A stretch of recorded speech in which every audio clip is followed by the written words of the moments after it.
Buenas noches. Vamos a ver hoy en Qué grande es el cine español, Historias de la radio de José Luis Sáenz de Heredia.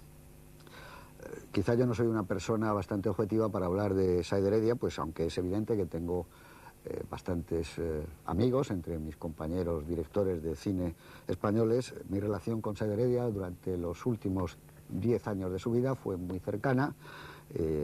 Tuve una amistad, yo creo que evidente con él, iba mucho por su casa. Una de mis películas está asignatura aprobada, dedicada a José Luis Sáenz de Heredia, y entonces quizá no soy la persona idónea para hablar de él, pero no quiero dejar de decir por ello que me parece Sáenz de Heredia uno de los mejores directores de la historia del cine español y que muchas de sus películas, como se decía en los viejos tiempos, han abierto caminos para géneros y para tipos distintos del cine. A él la película que más le gustaba de toda su filmografía era Don Juan, pero a mí, yo siempre se lo discutía, la película suya maestra y redonda me ha parecido siempre Historias de la radio y por eso precisamente la he elegido. Creo que además, vista hoy la película, ese tono amable que parece que tiene a lo largo de sus 3 historias, que ya iremos desmenuzando, me parece que es una película un tanto más sombría. Hay una interpretación realmente patética de José Isbert, quizá uno de los mejores trabajos que ha hecho, y no es todo tan maravilloso como en una primera lectura pudiera parecer. Pero de todo esto hablaremos luego. Yo quisiera que sea precisamente Antonio Jiménez Rico, también compañero de José Luis Sáenz de Heredia, director de cine, quien les introduzca a ustedes la película Historias de la radio. Bueno, pues sí, yo estoy de acuerdo. A mí José Luis Sáenz de Heredia me parece uno de los cineastas de más talento que ha dado el cine español. Y conviene decirlo de entrada, porque como José Luis Sáenz de Heredia tiene una doble personalidad. Por un lado es un cineasta de indiscutible talento, pero lo que no cabe duda es que tiene otro aspecto que le ha marcado toda su vida, que es su vinculación ideológica con el régimen anterior, su vinculación incluso familiar con José Antonio Primo de Rivera y su militancia clara en el sistema político anterior que le hizo a ser el realizador que hizo los dos grandes, me atrevo a decir, embolados de la época, que fue el dirigir en el año 41 Raza, sobre un argumento del general Franco, y ya en el año 64 creó Franco ese hombre, que era una especie de exégesis de la personalidad del general Franco. Pero yo creo que no conviene que esta personalidad indiscutible de José Luis Sáenz de Heredia, y que no se puede discutir, porque hasta sus últimos momentos fue fiel al sistema que él siempre defendió, oculte o arrincone el talento cinematográfico que él ha tenido indiscutiblemente y que le hizo hacer comedias excelentes, melodramas emotivos, películas incluso religiosas que eran muy de la época y que él también fue uno de los que las cultivó. Y de todas ellas, yo estoy con José Luis, yo me quedo con la que para mí es su obra maestra, que es Historias de la radio. Historias de la radio es una comedia verdaderamente hermosa. Es una comedia divertida, tierna, emotiva, amable, bondadosa, pero fundamentalmente es ingeniosa y con unos diálogos absolutamente sorprendentes. Yo creo que el tiempo ha pasado por Historias de la radio muy a favor de ella, porque con el tiempo la película yo creo que es mejor todavía que en su momento y además adquiere una dimensión que en su momento no se supo apreciar, que es realmente un testimonio pero absolutamente veraz de la España de aquel momento, de la España ciudadana, de la España del barrio burgués de Salamanca, de la España rural. En aquel momento no se percibió que la película fuese algo más que una comedia divertida y hoy día podemos darnos cuenta que es mucho más que eso. Y yo terminaría diciendo que Historias de la radio es un gozo realmente verla, produce regocijo verla, pero sobre todo por el espectáculo interpretativo. En Historias de la radio está una de las colecciones de actores españoles más importante que ha dado el cine. Es un gozo, yo lo repito la palabra, el ver a José Isbert, a José Orjas, a Guadalupe Muñoz San Pedro, a Pedro Porcel, a Ángel de Andrés, a José María Lado, a José Luis Ozores, a Isabel Pallarés, incluso a los jóvenes actores que intervienen dando una especie de pequeños silvanes a las historias como son Margarita André y Paco Raval, y a esos dos gordos sublimes que hacen uno de los sketches que sirve también de unión a los demás, que es un sketch que a mí me parece genial, que son Juan Calvo y Juan Vázquez. Yo creo que el espectáculo de ver a todos estos actores, esa colección de voces irrepetibles, voces curtidas en 1000 escenarios, de 1000 pueblos, y que hace que sean unas voces distintas, no hay una sola voz, no hay un solo estilo uniforme, cada uno interpreta con su estilo propio, con su singularidad, con su peculiaridad.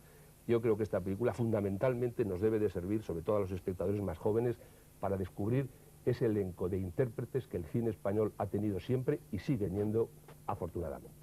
Muy bien, muchas gracias, Antonio. Te has olvidado nada más de Alberto Romea, que es una cosa... Me he olvidado de muchísimo. Ya, pero sobre todo es que yo creo que probablemente el año de esta película, yo creo que es el mejor trabajo que se hizo. Además estaba ya jubilado en el cine, y lo tuvieron que volver a insistir Saiderella para que volviera. Está también con nosotros Miguel Marías. Buenas noches, Miguel. Buenas noches.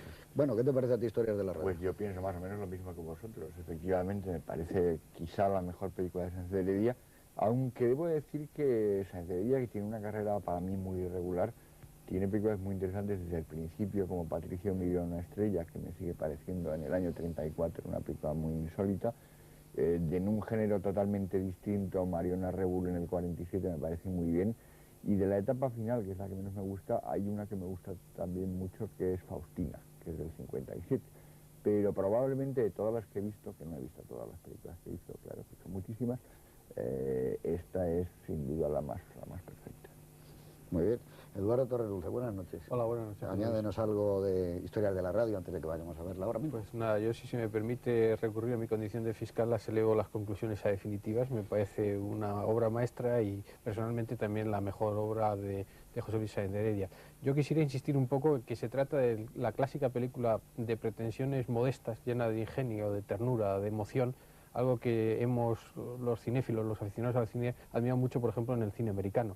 Y esa modestia de ciertas películas, digamos, modestia en el sentido de que no se trata de una película grandilocuente, retórica, sino de un costumbrismo muy pegado a la emoción, pues de películas como Macari o Capra, incluso con algunos toques de Sturges o incluso del propio Billy Wilder, pues le da a esta película un empaque emocional, un empaque muy personal y a la vez, como ha señalado anteriormente Antonio, estoy totalmente de acuerdo, un cierto testimonio de la época, porque en algunos momentos parece casi de cinema verité, aparte de las curiosidades ya para los espectadores que hayan vivido en Madrid, de ver cómo crece Madrid, cómo se ha modificado Madrid, algo que hay que resaltar en casi todas las películas españolas de los años 50, luego 60 también y por supuesto los 40, que eran unas películas muy apegadas a la realidad. Así que me parece que los espectadores van a pasar con nosotros un rato estupendo viendo estas historias de la radio. Muy bien, muchas gracias. Bueno, pues vamos a ver Historias de la Radio de José Luis Sáenz de Heredia. Yo quiero decir aquí en Televisión Española algo que le dije a él personalmente en varias ocasiones, y es que el tercero de los sketches que componen esta película, aunque es una película que va unida